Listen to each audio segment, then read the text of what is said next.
Bienvenue, chers téléspectateurs, c'est Aline Tebaro avec le journal du 20 juillet. Si nous n'avons pas une société en bonne santé, nous ne pouvons pas avoir un pays en bonne santé. Donc, les efforts pour développer le secteur de la santé sont encouragés, a déclaré la présidente Sahlawark Saoudé. La présidente a visité l'exposition sur la santé au musée des sciences hier. Elle a déclaré que les efforts déployés par les experts locaux pour effectuer des traitements dans le pays sont encourageants. La présidente a apprécié les services que les professionnels de la vulgarisation sanitaire fournissent dans les régions rurales de l'Éthiopie. Elle a dit que même dans des situations difficiles, ils devraient être encouragés en pensant aux perspectives émergentes. Elle a également déclaré que des efforts devraient être faits pour fournir des services médicaux dans les zones rurales.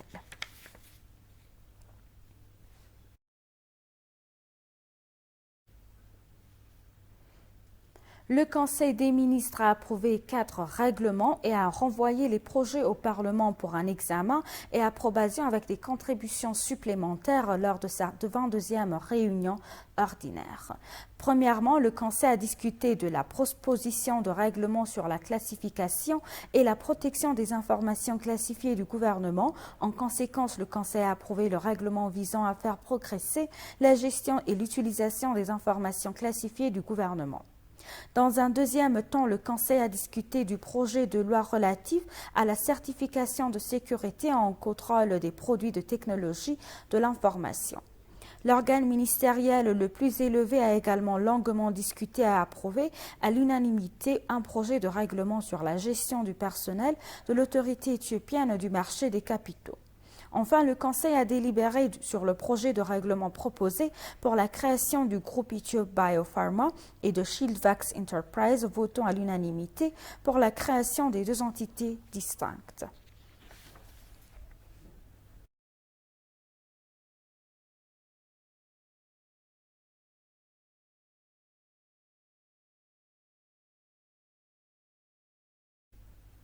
Le ministère des Affaires étrangères a déclaré que le travail de diplomatie verte de l'Éthiopie gagnait en reconnaissance internationale. Le porte-parole du ministère, Mella Salem, a donné un point de presse bi-hebdomadaire aux médias locaux et aux correspondants étrangers en se concentrant sur le travail de diplomatie verte et des relations étrangères. Dans son briefing, le porte-parole a déclaré que l'histoire a été écrite au niveau national en plantant plus de 566 millions de jeunes arbres en 12 heures.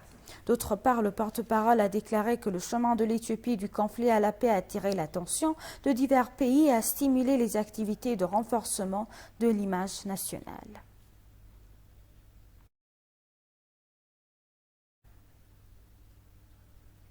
Le commissaire de l'Union africaine chargé du commerce et de l'industrie, Albert Muchanga, a déclaré que le continent rebondissait malgré les effets négatifs et des crises mondiales. Il s'est exprimé lors du lancement du rapport Africa's Development Dynamics 2023.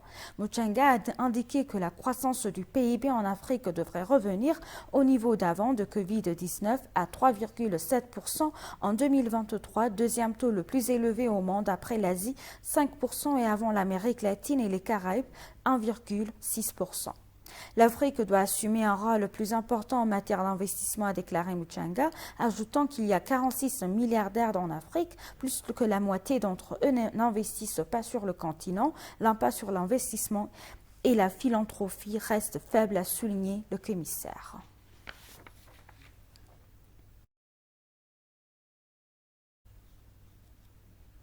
Le conseiller du président de la Fédération de Russie, Anton Kobiakov, a déclaré que le 2e forum Russie-Afrique était essentiel pour cimenter le développement des relations dans une ère de changement global entre la Russie et l'Afrique.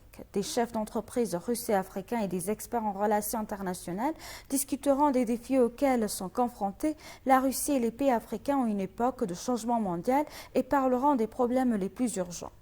Le président de l'Association russe des producteurs d'engrais, Andrei Guriev, le président de New Commonwealth Industrial Union, Konstantin Bakin, ont participé à la discussion. Le programme d'affaires du forum comprend 4 grands domaines thématiques couvrant tous les domaines de la coopération entre la Russie et le continent africain. Le potentiel de coopération entre la Russie et le pays africain dans le domaine des solutions technologiques avancées sera dévoilé par les intervenants lors d'une session intitulée Technologie de pointe pour le développement durable de l'Afrique qui se tiendra dans le cadre du bloc Coopération en sciences et technologies.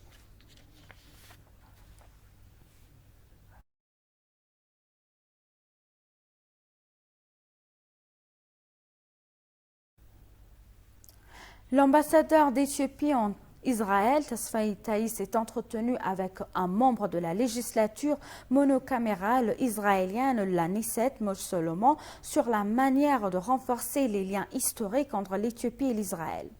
L'Éthiopie et Israël entretiennent des liens historiques et de longue date entre les peuples. Les deux parties ont trouvé des façons de travailler en coopération dans les domaines de la science, de la technologie, de l'agriculture et de l'éducation.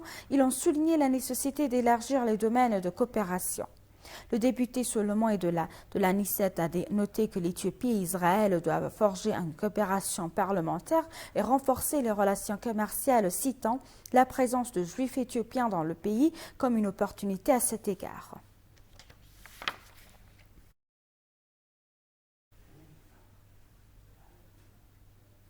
L'ambassadeur d'Éthiopie au Kenya, Baja Dabale, s'est entretenu avec le secrétaire principal des Affaires étrangères et de la diaspora du Kenya, Korir Singoe. Les deux parties ont convenu de renforcer davantage la coopération bilatérale de longue date entre les deux pays frères. Plus précisément, réactiver la commission ministérielle conjointe ainsi que les réunions conjointes des administrateurs et des commissaires aux frontières dans un proche avenir. Ils ont également souligné la nécessité de renforcer la collaboration dans les domaines politiques, économiques, culturels et sécuritaires.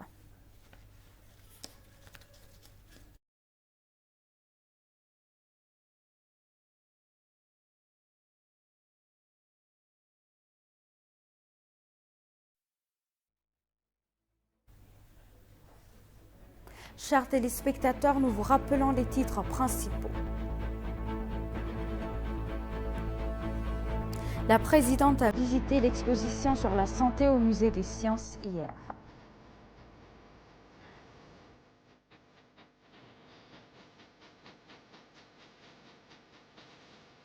Le Conseil des ministres a approuvé hier 4 règlements et a renvoyé les projets au Parlement pour examen et approbation. Merci, chers téléspectateurs. C'est la fin du journal. C'était Aline Pebble avec le journal. Restez avec nous avec le reste des programmes et bonne journée.